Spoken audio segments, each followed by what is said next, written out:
पाकिस्तान सरकार ने शहाब चतुर को अभी तक पाकिस्तान का वीज़ा ही नहीं दिया है जी। ये बड़ी हैरत की बात और शर्म की बात है वहाँ की सरकार के लिए, जो एक भारतीय पैदल हज यात्री को रोकना चाहती है, क्योंकि अलग अलग लोगों का अलग अलग तरीका। अब हमें ये पता है कि भारत का एक पैदल यात्री जब जाएगा वो पूरी दुनिया के अलग अलग मुल्कों से गुजरेगा, तो जाहिर सी बात है कि लोगों को पता होगा कि भारत सरकार की वहीं पड़ोसी मुल्क के बददियानत हुक्मरान जिन्होंने कभी भारत के मुसलमानों के लिए कुछ नहीं किया। मैं कहना चाहता हूं उनको बार बार, हमने तुमसे कभी कुछ नहीं मांगा 75 सालों में, कोई तुम्हें कोई डिमांड नहीं की, ना हम मुश्किल में हो आसानी में हो, हर सूरत के अंदर हम अपने वतन में खुश हैं, इत्मीनान से हैं। हमने तमाम चीज़ों का मुकाबला बजाते खुद किया। 75 साल में एक चीज़ मांगी, एक आदमी के लिए वीज़ा, एक पैदल मुसलमान के लिए वीज़ा जिसने चल के मक्का मुकरमा जाना है। तुम एक मुसलमान को पैदल गुजरने की जगह नहीं अपने मुल्क में से दे सकते। तुम किस काम की तुम हुकूमत चला रहे हो कि हम इस्लाम के नाम पे हुकूमत चला रहे हैं? मांगने के लिए मैं भारत के प्रधानमंत्री माननीय श्री नरेंद्र भाई मोदी जी से भी गुजारिश करना चाहता हूँ कि आप हमारे देश के प्रधानमंत्री हैं और आपने जहाँ सबकी बात की है, जहाँ आपके सारे राज्यों में से शहाब चतुर गुजर के पहुँचा है, मैं आपसे विनती करता हूं कि हमारे विदेश मंत्रालय को आदेश दें कि शहाब चतुर की जो यात्रा है इसको चाइना के रास्ते इसके प्रबंध करवाए जाएं। आज की जो ये प्रेस कॉन्फ्रेंस है, ये पहले तो अपील है भारत के सभी लोगों के लिए भी और हमारे पड़ोसी देश पाकिस्तान की आवाम के लिए भी, कि शहाब चतुर साहब ने ये जो पैदल हज यात्रा शुरू की, तो पिछले 10-15 दिन से क्योंकि जो यूट्यूबर्स उनके साथ चल रहे हैं उनको पूरी मालूमात नहीं है। वो अलग अलग वजह लोगों को, पूरी दुनिया में जो करोड़ों मुसलमान हैं वो रोज़ाना शहाब चतुर की यात्रा की अपडेट ले रहे हैं, लेकिन मैं ये देख रहा हूँ पिछले 15-20 दिन से पूरी अपडेट जा नहीं रही है। उसकी वजह ये है कि जो यूट्यूब में लोग काम कर रहे हैं चैनल्स में, उन बेचारों के पास मालूमात पूरी नहीं है। तो मैं बड़ी ज़िम्मेदारी के साथ लुधियाना की जामा मस्जिद से आप लोगों को ये बताना चाहता हूँ कि शहाब चतुर साहब बड़ी ही इखलास से, मेहनत से, मोहब्बतों के साथ मक्का मुकरमा पैदल यात्रा करना चाह रहे हैं और वो 3000 किलोमीटर 123 दिन में चल के वाघा के करीब खासा जो है वो पहुँच चुके हैं। लेकिन पाकिस्तान की जो सरकार है, शहबाज शरीफ की जो सरकार है, और पाकिस्तान के जो भारत में राजदूत हैं आफ्ताब हसन खान, उन्होंने इस हज यात्री को धोखा दे दिया। मैं समझता हूँ ये धोखा इसलिए दिया गया ताकि ये पहली दफ़ा भारत से कोई बंदा पैदल हज के लिए जा रहा है तो पड़ोसी मुल्क की सरकार के पेट में शायद ये भी दर्द हो गया कि एक भारतीय मुसलमान पैदल हज यात्रा पे जा रहा है और पूरी दुनिया के देश जो हैं उसको देख रहे हैं। शहाब भाई ने बजाते खुद किसी को कुछ नहीं बताया अभी तक।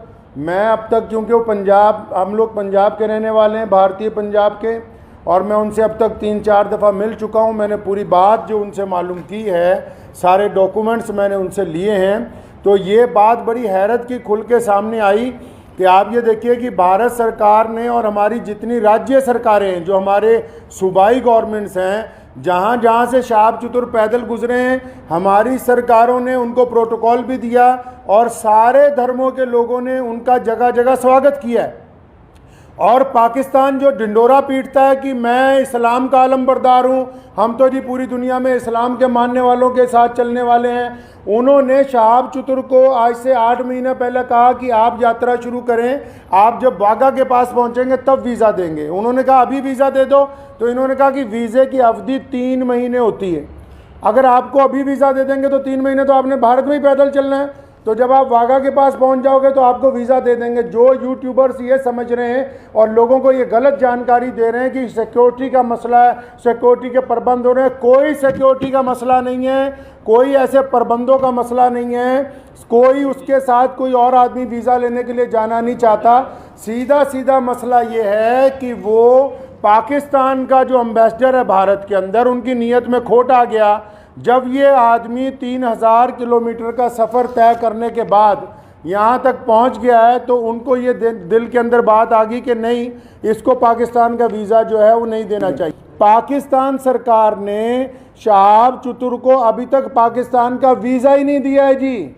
ये बड़ी हैरत की बात और शर्म की बात है वहाँ की सरकार के लिए, जो एक भारतीय पैदल हज यात्री को रोकना चाहती है, क्योंकि अलग अलग लोगों का अलग अलग तरीका। अब हमें ये पता है कि भारत का एक पैदल यात्री जब जाएगा वो पूरी दुनिया के अलग अलग मुल्कों से गुजरेगा, तो जाहिर सी बात है कि लोगों को पता होगा कि भारत सरकार की तरफ से भारत के लोगों की मोहब्बतों को लेकर मक्का और मदीना पहुंच रहा है। तो जहां पड़ोसी मुल्क की आवाम, रोज़ाना हम लोग सोशल मीडिया पे देखते हैं, पड़ोसी मुल्क की आवाम उनका इस्तकबाल करना चाहती है, उनका इंतज़ार करना चाहती है, वहीं पड़ोसी मुल्क के बददियानत हुक्मरान जिन्होंने कभी भारत के मुसलमानों के लिए कुछ नहीं किया, मैं कहना चाहता हूँ उनको बार बार, हमने तुमसे कभी कुछ नहीं मांगा 75 सालों में, कोई तुम्हें कोई डिमांड नहीं की, ना हम मुश्किल में हो आसानी में हो, हर सूरत के अंदर हम अपने वतन में खुश हैं, इत्मीनान से हैं। हमने तमाम चीज़ों का मुकाबला बजाते खुद किया। 75 साल में एक चीज़ मांगी, एक आदमी के लिए वीज़ा, एक पैदल मुसलमान के लिए वीज़ा जिसने चल के मक्का मुकरमा जाना है। तुम एक मुसलमान को पैदल गुजरने की जगह नहीं अपने मुल्क में से दे सकते। तुम किस काम की तुम हुकूमत चला रहे हो कि हम इस्लाम के नाम पे हुकूमत चला रहे हैं। अफसोस है जो इस्लाम का नाम लेके वहाँ की हुकूमत बार बार कहती है कि हम इस्लाम का नाम लेके हुकूमत चला रहे हैं, इनके दिलों के अंदर खोट भरा हुआ है। अगर भारत के खिलाफ कोई बात करनी हो, अभी पाकिस्तान का सारा मीडिया चिल्लाने लगेगा। आज 15 दिन हो गए शहाब चतुर को आहिस्ता आहिस्ता चलते हुए, 15 दिन हो गए एक जगह पर रुके हुए। पाकिस्तान का जो खरीदार मीडिया वो भी चुप है, बोलने के लिए तैयार नहीं कि हमारा जो हाई कमिश्नर है वो बदमाशी कर रहा है एक मुसलमान के साथ। मैं ये कहना चाहता हूं, उनकी सरकार को भी कहना चाहता हूं, पाकिस्तान की सरकार को भी और वहाँ के हाई कमिश्नर को भी, कि अगर आपके दिमाग में ये गलत फहमी है कि शहाब चतुर साहब को तुम वीज़ा नहीं दोगे तो भारत का ये पैदल यात्री मक्का नहीं पहुँच सकेगा, तो आप अपने दिमाग में से इस गलत फहमी को बिल्कुल निकाल दीजिए। कुरान पाक में अल्लाह ताला फरमाते हैं, वह तुइज़्ज़ु मन तशा व तुज़िल्लु मन तशा, इज़्ज़त तो ज़िल्लत तो अल्लाह ताला देने वाला है, तुम कौन होते हो देने वाले। इसलिए अगर तुम हमें वीज़ा नहीं दोगे, हमारे यात्री को वीज़ा नहीं दोगे पैदल यात्रा करने का, वहाँ से मक्का जाने का वीज़ा, तो ये सारे रास्ते जो इस्लाम की तरफ जाते हैं पाकिस्तान से होके नहीं जाते। मक्के की तरफ जो रास्ते गुजरते हैं मदीना मुनव्वरा में, तुम एक आशिक रसूल को इसलिए रोकना चाहते हो कि उसका जुर्म है कि वो भारत में पैदा हुआ है, यही गुनाह है उसका। अगर तुम ये कहते हो कानूनी पेचीदगियां हैं, फिर इस्लाम के नाम पर काहे की हुकूमत बनाई है। मैं अगर ये मान लो तुम्हारा तर्क पाकिस्तान एम्बेसी का कि 2-4 कानूनी पेचीदगियां हैं, तो तुम कौन से मुसलमान हो यार। अगर 2-3 कानूनी पेचीदगियां रह गई, अगर पासपोर्ट में या किसी चीज में कोई कमी भी होती, तुम खुद पूरी कर देते कि यार हम स्पेशल तौर पर इसको वीजा देने के लिए तैयार हैं कि ये बंदा पैदल हज पे जा रहा है। लोग देखिए, आप बिना कानूनी किसी कार्रवाई के हमारी जिस स्टेट में से गुजरा है, चाहे उस स्टेट में भाजपा की सरकार थी, चाहे उस स्टेट में कांग्रेस की सरकार थी, चाहे किसी स्टेट में आम आदमी पार्टी की सरकार है, हर एक स्टेट ने इस पैदल यात्री को प्रोटोकॉल दिया है, हर एक स्टेट ने इसकी सिक्योरिटी का प्रबंध किया है, हर एक स्टेट ने अपने ऑफिशियल साथ में लगाया कि यार मक्के जा रहा है, मदीना जा रहा है पहली दफ़ा कोई भारतीय, हमारी इतनी रियासतों में से वो गुजर के आ रहा, कहीं कोई परेशानी नहीं, तुम्हारे दरवाजे में पहुँच गया, आप अकड़ गए। क्या बात है, क्यों अकड़ गए जी आप? तो आप क्या समझते हैं कि ये पाकिस्तान से होके बगैर मक्का नहीं जाएगा? जाएंगे अल्लाह के घर पे। मोहम्मद रसूलुल्लाह सल्लल्लाहु अलैहि वसल्लम के रोज़े पर जाने से कोई ताकत नहीं रोक सकती दुनिया की। अगर आप वीज़ा नहीं देंगे तो शहाब भाई इंशाअल्लाह चाइना के रास्ते तजाकिस्तान होते हुए मक्का शरीफ पहुँचेंगे। हम आपके आगे हाथ नहीं फैलाएंगे भीख मांगे। मैं भारत के प्रधानमंत्री माननीय श्री नरेंद्र भाई मोदी जी से भी गुजारिश करना चाहता हूँ कि आप हमारे देश के प्रधानमंत्री हैं और आपने जहां सबकी बात की है, जहां आपके सारे राज्यों में से शहाब चतुर गुजर के पहुंचा है, मैं आपसे विनती करता हूं कि हमारे विदेश मंत्रालय को आदेश दें कि शहाब चतुर की जो यात्रा है इसको चाइना के रास्ते इसके प्रबंध करवाए जाएं। चाइना सरकार से बात की जाए, तजाकिस्तान सरकार से बात की जाए। अल्लाह ताला ने आपको बड़ी ताकत दी है, अल्लाह ताला ने आपको इस मुल्क की सरबराही अता की है, तो आपसे मेरी ये गुजारिश है, भारत के सभी लोगों से गुजारिश है और पड़ोसी मुल्क के जो अवाम है उनसे भी गुजारिश है कि ऐसे बददियानत हुक्मरानों के यार पीछे लगे हुए हो।